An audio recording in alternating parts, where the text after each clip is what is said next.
अस्सलामुअलैकुम व्यूअर्स, मैं हूं Mohammad Arshad. This is YouTube channel RD start. उम्मीद करता हूं सभी व्यूअर खुश होंगे। आज का व्लॉग शुरू करते हैं, मज़ेदार व्लॉग। ये देखें खूबसूरत, यहाँ बारिश का बहुत सिलसिला है आने के लिए। ये देखें व्यूअर, खूबसूरत मौसम।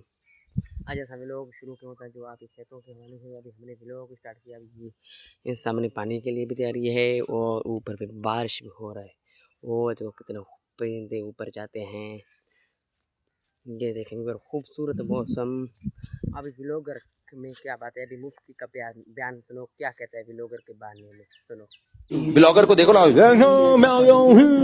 फिश फिश करते रहते हैं, फेंकते रहते हैं। फिर घुमा घुमा के कैमरा को। अभी ये देखें बहुत तेज़ तूफान चल रहा है, मतलब हवा। ये देखें हमारी भैंस भी यहाँ खड़ी हैं और ये देखें को देखो कितना बारिश भी आने वाला है।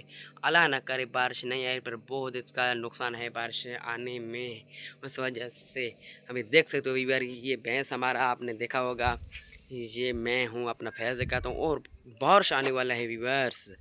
अभी हम जाते हैं 8 से। ये है शहर। अभी हम यहाँ से चक्की पर आटा लेके आए थे। वो सामने आपको मैं दिखा रहा हूँ बोरी। ये सामने हमारा बोरी पड़ा है। मिलते हैं नेक्स्ट वीडियो में। हमारे चैनल को सब्सक्राइब कर दो। अगर सब्सक्राइब कर दो हमारा ये हाल हो जाएगी। छोटा सा व्लॉग।